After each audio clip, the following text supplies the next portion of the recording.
Good morning, everybody. Happy Resurrection Day. All right, so I know most of you want to get right here the testimonies right away. I know I do. So I'm going to try to be good, I'm going to try to be quick, and I'm going to try to be gone.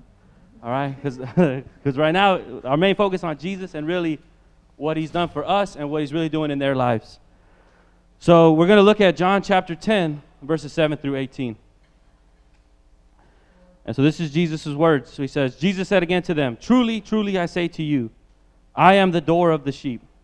All who come before me are thieves and robbers, but the sheep did not listen to them. I am the door.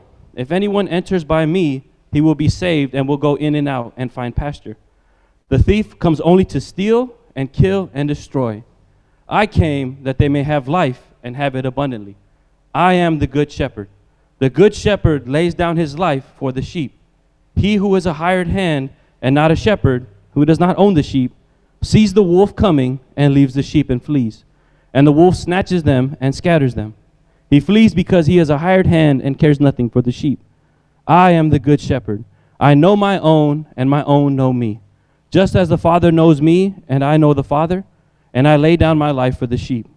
And I have other sheep that are not of this fold. I must bring them also, and they will listen to my voice. So there will be one flock, one shepherd. For this reason the Father loves me, because I lay down my life that I might take it up again.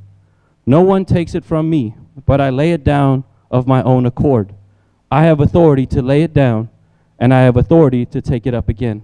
This charge I have received from my Father."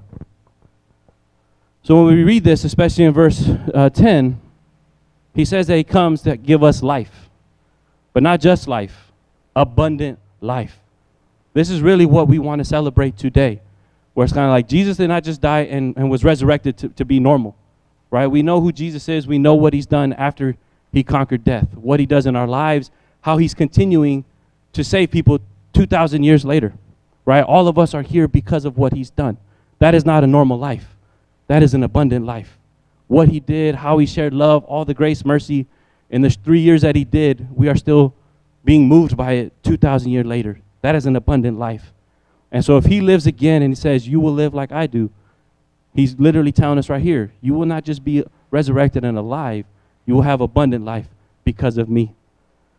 And so this is what he laid his life down for us to have this abundant life. And so many of us might think, what does it mean to have abundant life? It looks good on paper. What does that really mean, and what does that look like? I'm going to use one of the youth, what's going on for them to be baptized today to kind of illustrate this. One of the youth, they're actually going to Hawaii, right? So because we moved this baptism to during the service, now they can actually be baptized and go to Hawaii, right? So it's kind of like, and if you think about it, this did not just happen overnight. This did not just happen a couple months ago. This was God's plan, right? If you know how all the pieces fit together, it was almost like a 2-year plan where everything was kind of moving around. People were being blessed in this way. They went this way. People moved in different ways. And all of a sudden, all the pieces lined up to where all of a sudden we did something we've never done before. Does that make sense? And that's where I said, like, because why? God said, I know that this youth is ready to be baptized, and I am not going to wait another day. So I know that this is the day they're going to be baptized, and I'm going to do everything to ensure that it happens that day. Does that make sense? That's how we look at where it's like, what does it mean to have God guiding your life? What does that really mean? It's like the abundance of his goodness, the abundance of joy that comes from his plans. Because even God has backup. Like, you can't break his plans, right? Like, I was thinking about this for the youth, where it's like, say we did it at 2 o'clock, right? And that person had to fly to Hawaii. They sent a youth minister that's a paratrooper. So literally I could have hopped on that flight with you, and before you landed in Hawaii, we could have just jumped out the back. All right? Your mom could have had the GoPro camera, and we could have been like floating down. And right before we hit the water, I'd be like, do you accept Jesus as your Lord and Savior? It's like, I baptize you in the name of, and then bam, we hit the water, baptized, right? Because why? Jesus was not going to wait another day. Does that make sense? He was like, I got this person. They're being baptized today. They're going to have this abundance of life.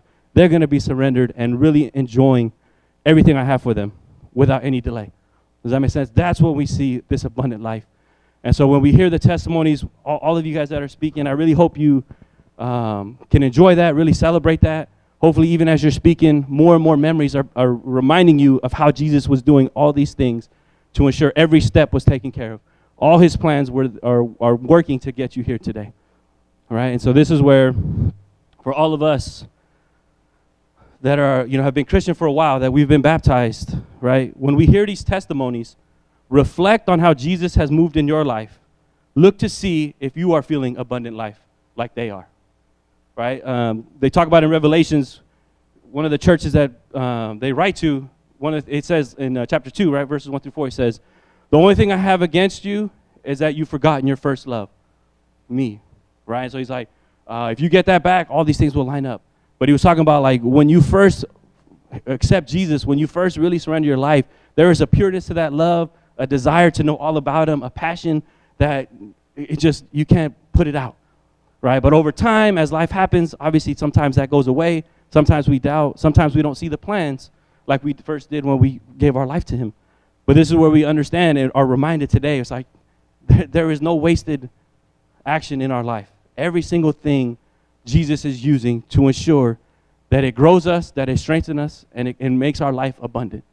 And so listen to these stories, be rejuvenated.